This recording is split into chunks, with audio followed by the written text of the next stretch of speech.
Assalamualaikum warahmatullahi wabarakatuh.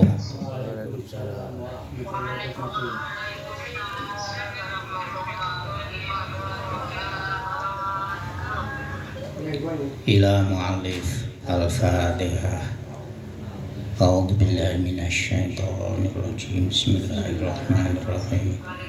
Alhamdulillahi rabbil alamin arrahmanir rahim maliki yaumiddin. Iyyaka na'budu wa iyyaka nasta'in ihdinas siratal mustaqim siratal ladzina an'amta 'alaihim ghairil maghdubi 'alaihim waladdallin.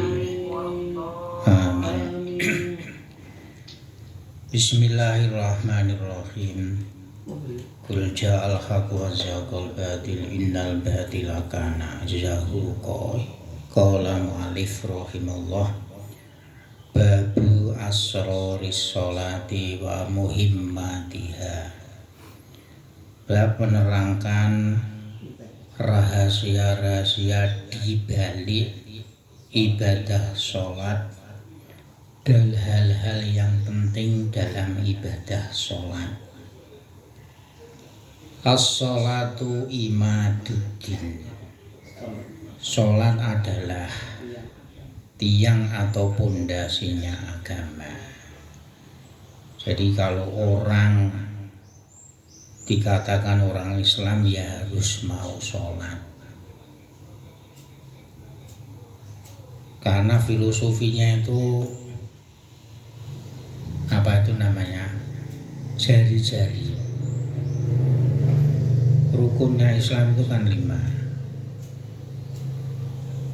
Nomor 1 syahadat, nomor 2 sholat, nomor 3 puasa, nomor 4 zakat, dan nomor 5 ibadah haji.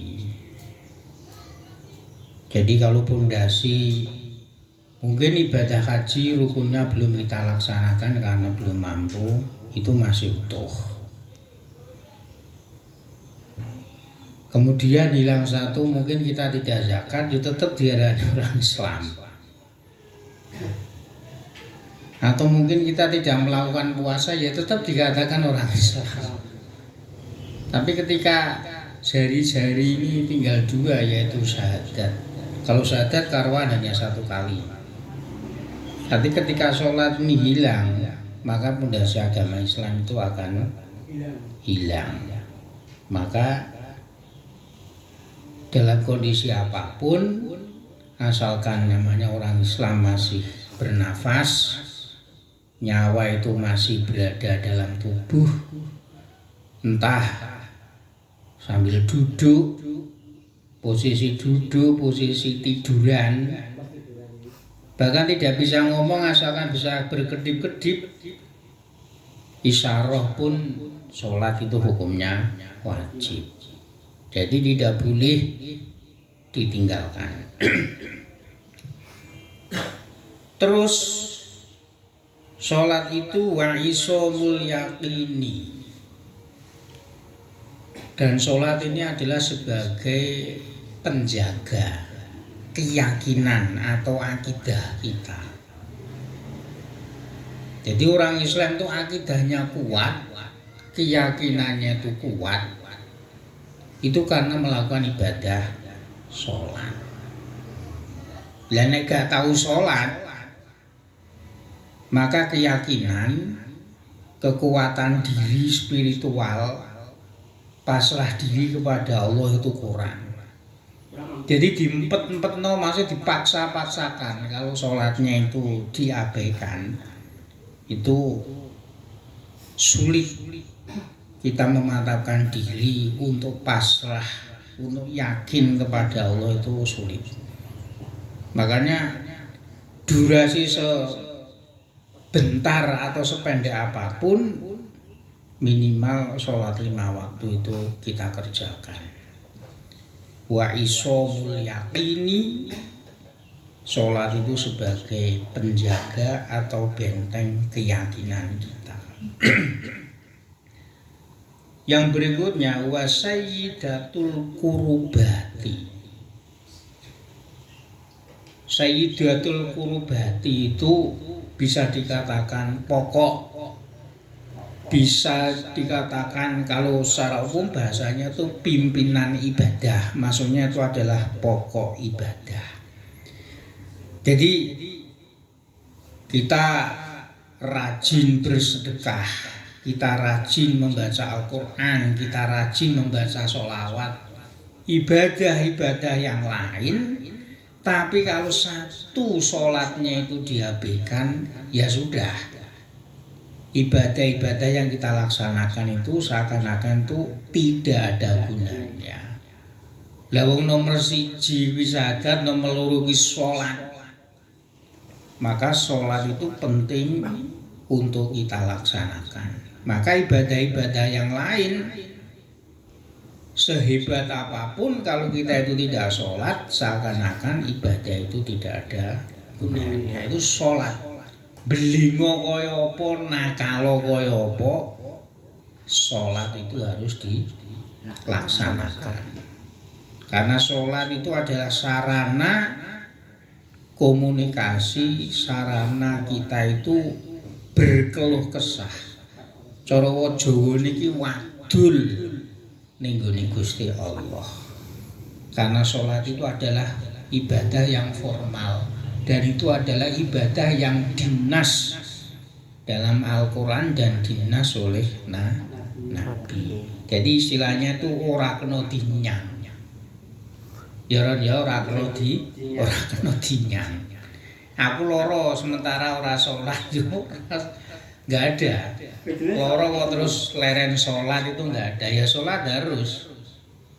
Maka sayyidatul qurubati pokok daripada segala ibadah. Wa hurratut taati, dan hurrah itu artinya maknanya itu mengkilat, bahasa Jawanya itu mencorong, bersinar. Dan ibadah sholat ini adalah salah satu ibadah yang memberikan efek kepada orang yang melakukan sholat itu wajahnya atau pribadinya itu berseri-seri atau bercahaya. Iso dibanding ini, iso dilihat secara kasat mata juga. Orang yang rajin sholat dengan orang yang tidak pernah sholat itu wajahnya beda. Karena apa? Orang yang mau melakukan sholat itu minimal itu 5 kali dia itu berwudu. Bahasane wong wedo iku rasa nganggo make up banget asalkan saged ibadah sholat wudu, bahasane rasa glowing wis cukup glowing. Jadi wa hurratut taati, dan ibadah-ibadah atau ketaatan-ketaatan yang pribadi orang yang melakukan sholat itu kelihatan bercahaya atau bersinar. Waqad istaqsaitu usulaha wa furu'aha fi fannil fiqhi. Dan saya pengarang kitab ini, Mau'izatul Mukminin, sudah mengapa ya istilahnya itu, membahas secara detail dasar-dasar daripada sholat. Begitu juga cabang-cabang daripada sholat dalam fan atau bab fikih. Jadi kitab ini fikih yang didasari dengan tasawuf. Kalau fikih itu kan murni pembahasan tentang hukum daripada ibadah sholat itu sendiri.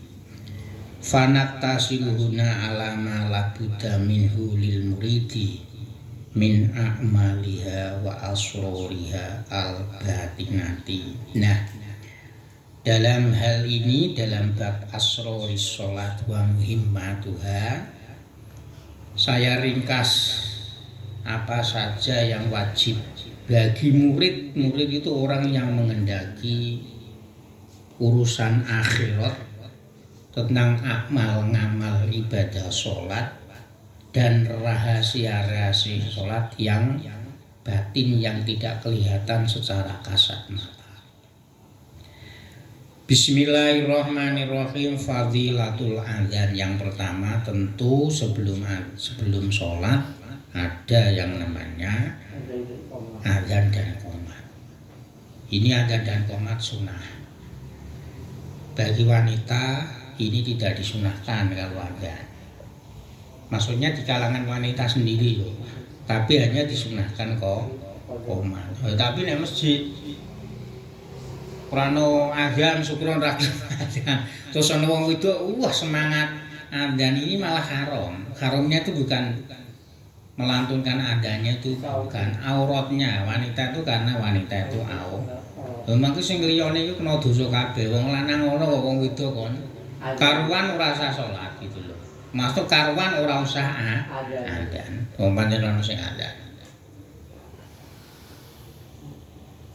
Bagi wanita adzan, tapi kalau di dalam kalangan sendiri itu hukumnya mubah. Tapi kalau qomat itu tetap sunnah. Tapi nek kalangan umum wong itu gak oleh, haram hukumnya. Kalau haram itu aurat, suarane wong itu aurat.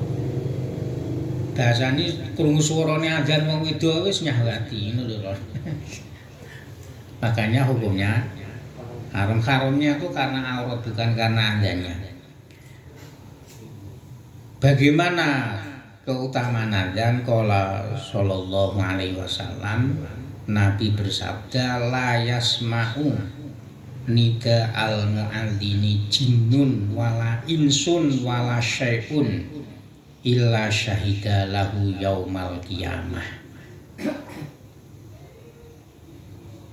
Siapapun baik jin, manusia, tahu apa saja itu berarti ya tumbuh-tumbuhan, batu dan lain sebagainya, mungkin ya pitik, wedhus, sapi. Ini kalau mendengarkan adzan, maka besok di hari kiamat dia akan menjadi saksi orang yang melantunkan adzan. Lalu sergep kan. Jadi adzan tuh kelihatannya tuh remeh, orang suaranya orang kudu api. Malah aneh nek suarane kudu api. Wong adzan sing penting ya kalimat la ilaha illallah. Seterusnya. Nah ini kalau siapapun yang mendengarkan, jin, manusia, dan apa saja hewan-hewan atau material mati itu buat besok di hari kiamat dia akan menjadi saksi. Oh iya, syukuran biyen ku adzan. Adzan kalimatnya diantaranya kalimat tauhid la ilaha illallah. Cara bahasa Arab geduki ampun niki biyen iki nalika ning dina niki senengane adzan. Jadi akan menjadi saksi. Wa qala sallallahu alaihi wasallam, iki maksudnya pendorong ben gelem adzan. Oh suarane ora kudu apik. Ora ana cah nom-nom ra gelem wong tuwa ya ora apa-apa. Idza sami'tumun nidaa faqulu mislama yaqulul muadzin. Nabi bersabda, ketika kalian semuanya mendengarkan adzan, maka ucapkanlah atau lafadzkanlah kalimat seperti yang dilantunkan oleh muadzin. Jadi ana wong adzan ya Allahu Akbar, kita meniru, mendengarkan. Itu sunnah. La wa dzalika mahbubun mustahabun illa fi hayalataini.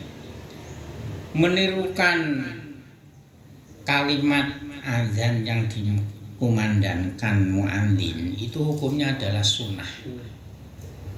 Kecuali di dalam kalimat hayya 'alas shalah, hayya 'alal falah. Lah itu jawabannya bagaimana? Fa innahu yaqulu fi ma la haula wala quwwata illa billah. Dinono terus ki yo illa billahil aliyil azim. Jadi yo ora kok hayya 'alas shalat, hayya 'alas shalat, hayya 'alal falah, hayya 'alal falah. Nah ini keduanya ini jawabannya adalah la haula wala quwwata illa billah. Begitu juga Wa fi qouli qad qomati sholat ketika qomat. Maka orang yang mendengarkan atau orang yang mau berjamaah mengucapkan aqamahallahu wa adamaha. Aqamahallahu wa adamaha.